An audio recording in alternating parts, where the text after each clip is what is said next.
Saudara sekalian, Shalom bagi kita semua. Bapak Ibu Saudara, meskipun dunia tidak sedang baik-baik saja, tetapi Tuhan kita selalu setia terhadap kita.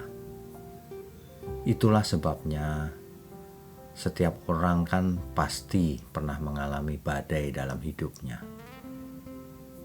Bisa berupa krisis keuangan, atau mungkin konflik keluarga, gangguan kesehatan,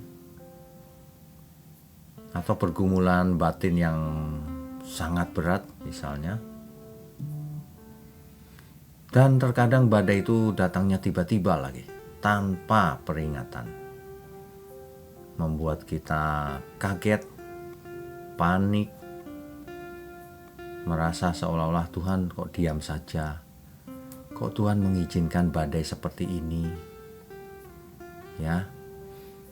Namun kita bisa membaca dalam nas Alkitab Markus 4 ayat 39. Demikian firman Tuhan. Ia pun bangun menghardik angin itu dan berkata kepada danau itu, "Diam, tenanglah." Lalu angin itu reda dan danau itu menjadi teduh sekali. Saudara, ada peristiwa ketika itu terjadi badai di suatu kapal ketika ada Tuhan Yesus bersama murid-muridnya.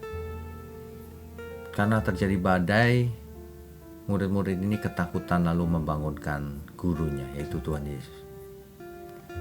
Dan Tuhan menghardik badai itu sehingga tenang. Peristiwa ini memang sudah 2000 tahun berlalu. Tetapi prinsip yang sama masih berlaku, saudara. Jadi kalau ada badai dalam hidup kita apapun bentuknya, serahkan saja dengan Tuhan Yesus. Kita jalani saja apa yang kita alami itu. Karena berbagai hal dalam hidup kita yang berupa penderitaan, itu justru bisa mendewasakan kita.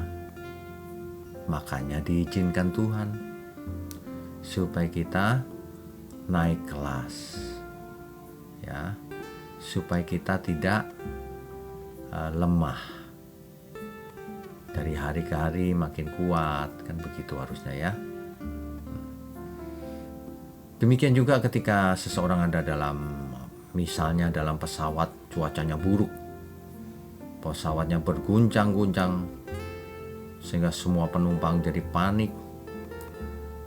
Namun anak kecil yang bersandar di samping seorang wanita berkata, "Kenapa kamu gak takut sih, nak?" Anak ini cuma menjawab, "Pilotnya kan ayahku, aku tahu ayahku. Ya piawai menjadi pilot." Harusnya kita begitu kan, saudara. Dalam badai apapun, aku tahu Tuhan adalah gembalaku. Aku tidak takut apapun. Nah, mestinya begitu, saudara, ya. Jadi kalau ada badai, itu memang dalam hidup ini selalu ada badai, saudara. Siapapun kita pernah mengalaminya. Tapi ingat, Tuhan selalu setia menemani kita.